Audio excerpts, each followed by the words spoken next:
सो hey guys, कैसे हो आप सभी लोग। Welcome back to my channel एजी अनाई मांगा। तो यार डीमन एम्पायर की एक और बिल्कुल नई एपिसोड के साथ हाजिर हूँ, जो कि होने वाली है एपिसोड नंबर 258। तो शुरू करने से पहले अगर आप लोगों ने अब तक मेरे चैनल को सब्सक्राइब नहीं किया है तो जल्दी से जाकर के वीडियो को लाइक करके चैनल को सब्सक्राइब कर दें और हो सके तो वीडियो को शेयर भी कर दें। शुक्रिया। एंड शुरू करते हैं हमारा आज का ये वाला एपिसोड। तो जैसा की लास्ट एपिसोड में हम लोगों ने देखा, गू सेंगटोन खुश होकर के तेजी से जूफेंग की ओर भाग करके आता है। जूफेंग भी उससे पूछता है कि तुम कैसे हो और इंपीरियल फैमिली में तुम्हारा कैसा हालचाल चल रहा है। कह करके जूफेंग फिर अपने पास से एक 8th ग्रेड के इंग्रेडिएंट निकालता है और उसे गू सेंगटोन को देने के बाद उससे पूछता है कि क्या तुम अपने पुराने गॉडफादर की लेग का यूज मुझे करने दोगे। पहले तो गू सेंगटोन मजाक में जूफेंग को उस लेग को यूज करने देने से मना कर देता है, साथ ही हंसते हुए वो उसकी बात के लिए एग्री भी हो जाता है। तो अब इसके आगे का एपिसोड हम लोग आगे देखेंगे। तो अब इस एपिसोड 258 के स्टार्टिंग में गू सेंगटोन और जूफेंग दोनों ही खुश हो रहे होते हैं, जबकि एल्डरली उन लोगों को ऐसा करता हुआ देख करके कहते हैं कि जूफेंग सच में एक चमत्कारी आदमी है, क्योंकि ये इस लिटिल मॉन्स्टर के इतना ज्यादा करीब आने में कामयाब हो पाया है। और अब इन दोनों को देख करके ये बिल्कुल भी नहीं लगता है ये लोग सच में एक ट्रू फादर एंड सन नहीं है। तभी ओल्ड बिडी भी उन लोगों को देख कहती है कि अगर इन दोनों मॉन्स्टर्स की जोड़ी एक साथ मिलकर के टियानियो एम्पायर को गिराने के ऊपर काम करे तो उस दिन शायद कोई भी ऐसा नहीं होगा जो कि इन दोनों को रोक पाए। तभी एल्डर ली भी कहते हैं कि हाँ, ल्यूक्लैन में आने की मेरी यही तो सबसे अच्छी चॉइस है। इधर दूसरी ओर जूफेंग और गू सेंगटोन को देख करके मिस जिया भी मन ही मन काफी ज्यादा खुश होती है और कहती है कि जूफेंग, मैं खुश हूँ कि अब तुम और ज्यादा अकेले नहीं रहने वाले। तो अब मिस जिया के इतना कहती ही हमारे यहाँ पे सीन चेंज होता है और हमें 15 दिनों बाद का सीन दिखाया जाता है, यानी कि आधा महीने तक ल्यूक्लैन में रहने के बाद गू सेंगटोन जूफेंग को बाय करते हुए वहाँ से जाने लगता है, क्योंकि जूफेंग ने उसको एक पूरा बैग भर के काफी सारे इंग्रेडिएंट्स भी दिए होते हैं। जबकि उसे जाता देख मेडिसिन किंग भी अपने मन में कहता है तो फिर आखिरकार फाइनली ये लिटिल एंसेस्टर यहाँ से जा रहा है। अगर ये कुछ और दिनों तक हमारे यहाँ पे रुके रहता तो मुझे डर है कि हमारे पास इसे खिलाने के लिए इनफ इंग्रेडिएंट्स भी नहीं बचते। तो अब इधर गू सेंगटोन के जाने के बाद जूफेंग एल्डर ली से कहता है कि एल्डर ली, इंपीरियल कैपिटल जाने की तैयारियां जल्दी से शुरू करके यहाँ से जल्दी वहाँ चले जाएं और उस दौरान यंग मिस की सेफ्टी की रेस्पॉन्सिबिलिटी सिर्फ और सिर्फ आपके ऊपर होगी। इसके बाद मैं और बाकी के दूसरे एल्डर्स आपसे बाद में आकर के मिलेंगे। फिर जूफेंग आगे कहता है कि एल्डर ली, आपका उन लोगों का साथ देने से मैं बिल्कुल टेंशन फ्री हो जाऊंगा। तो अब जूफेंग की ये बात सुनकर के एल्डर ली भी उसकी बात मान लेते हैं और इंपीरियल कैपिटल जाने के लिए रेडी हो जाते हैं। जिसके बाद नेक्स्ट सीन में एल्डर ली, मिस जिया, युनहाई और काफी सारे लोगों को अपने साथ लेकर के इंपीरियल कैपिटल के लिए निकल जाते हैं। और फिर उन लोगों के जाने के बाद जूफेंग बाकी के एल्डर्स से भी कहता है कि चलो अब हम लोग भी वापस चलते हैं। तो अब जूफेंग के इतना कहने के बाद हम लोगों को वापस से ब्लैक विंड माउंटेन्स का सीन दिखाया जाता है, जहाँ पे खड़ा जूफेंग अपने एल्डर्स से कहता है कि अब मैं कुछ दिनों के लिए सेक्युलरिज्म में जाने वाला हूँ और तब तक के लिए आप लोगों को मुझको यहाँ पे प्रोटेक्ट करके रखना होगा। ध्यान रहे मेरे अंदर जाने के बाद कोई भी इस ब्लैक विंड माउंटेन में एंटर ना करने पाए, इसीलिए आसपास की सारी सराउंडिंग को जल्दी से क्लियर कर दो। तो अब जूफेंग की ये बात मान करके सभी लोग उसकी बात के लिए एग्री हो जाते हैं। इसके बाद जूफेंग फिर अपने मन में कहता है कि मैं अब अपनी इंजरीज से तो पूरी तरीके से हील हो गया हूँ, मगर लेकिन मैं बस अब अपने सीधे हाथ को बदलने का इंतजार कर रहा हूँ। अब फाइनली मैं इतना ज्यादा एबल हो गया हूँ कि मैं अब वापस से अपनी उस स्ट्रेंथ को हासिल कर पाऊँ और अपनी इस बॉडी को एक नए तरीके से ट्रांसफॉर्म कर पाऊँ। तो अब जूफेंग के इतना कहते ही हमारा next scene black wind mountain का अंदर का दिखाया जाता है, जहाँ पे कि जूफेंग एक काफी बड़े एरिया में अपनी काफी बड़ी अरे फॉर्मेशन का सेटअप करता है। फिर उस अरे फॉर्मेशन के ऊपर अपना हाथ बढ़ाते हुए थंडर स्काईलार्क स्टोरेज रिंग में से गू सेंगटोन के एंसेस्टर यानी कि उसके गॉडफादर किलिंग की लेग को निकालता है, जो कि उसे यहीं ब्लैक विंड माउंटेन की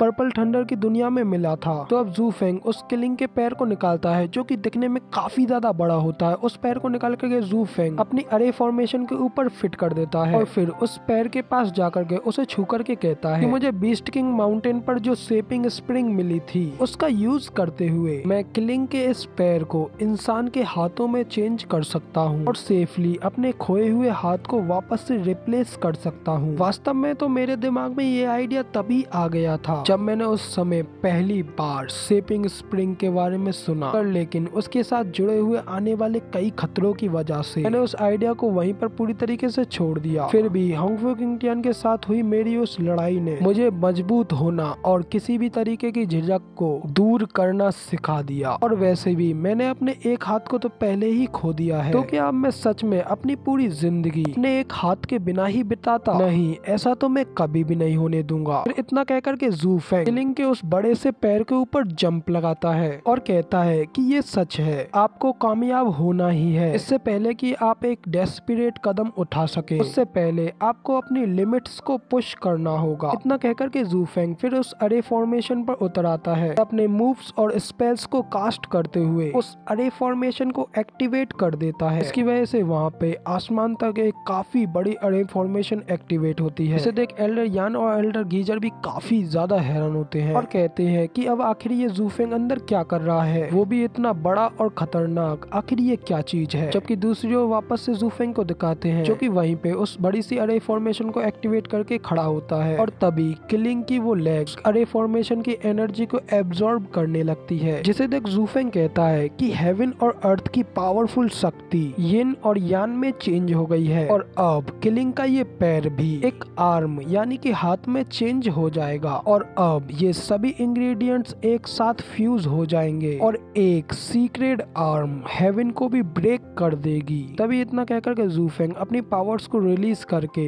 जोरों से चिल्लाते हुए कहता है कि चलो अब शुरू हो जाओ। तो अब जू फेंग के इतना कहते ही वहाँ पे आसपास के एरिया में जोरों का तूफान आने लगता है। बाकी के सभी लोगों के ऊपर आसमान से काफी ज्यादा प्रेशर आने लगता है। इसे देख चारों डीमंस डरते हुए कहते हैं कि क्या हुआ, क्या आसमान गिर रहा है। दूसरी ओर एल्डर यान की ओर भी दिखाते हैं जिनके के ऊपर भी काफी ज्यादा प्रेशर लग रहा होता है। वो कहते हैं कि आखिर स्टीवर्ट जू अंदर ऐसा क्या कर रहा है, क्या वो अपने ही क्लैन के फाउंडेशन को खत्म करने जा रहा है। दूसरी ओर वापस से जू फेंग को दिखाया जाता है जो कि अभी भी अपने अरे फॉर्मेशन के सामने खड़ा होता है। इसके बाद वहाँ पे सारी पावर्स एक दूसरे के साथ अच्छी तरीके से फ्यूज हो जाती हैं और फिर वहाँ पे उस अरे फॉर्मेशन के बीच में किलिंग के पैर की जगह पर एक हाथ अपेयर हो जाता है, जिसे कि देख जू फेंग कहता है 9 सेरिटीज सीक्रेट रिकॉर्ड्स, ये वाकई में कुछ है जो कि एक पवित्र सीक्रेट बीस्ट की बॉडी को भी अच्छी तरीके से रिफाइन कर लिया और अब इस बार की बॉडी रिफाइनिंग अरे पिछली बार से भी काफी ज्यादा बड़ी है और अब इसमें सक्सेस मुझे तभी मिलेगी जब क्लिन का पैर शांति से मेरे राइट शोल्डर के नीचे होगा, वरना तो मेरे ये सारे एफर्ट्स बिल्कुल पूरी तरीके से वेस्ट हो जाएंगे। फिर इतना कहकर के जू फेंग उस अरे फॉर्मेशन के अंदर अपना पहला कदम बढ़ाता है और कहता है कि अब टाइम आ गया है सबसे ज्यादा क्रूशियल पार्ट का।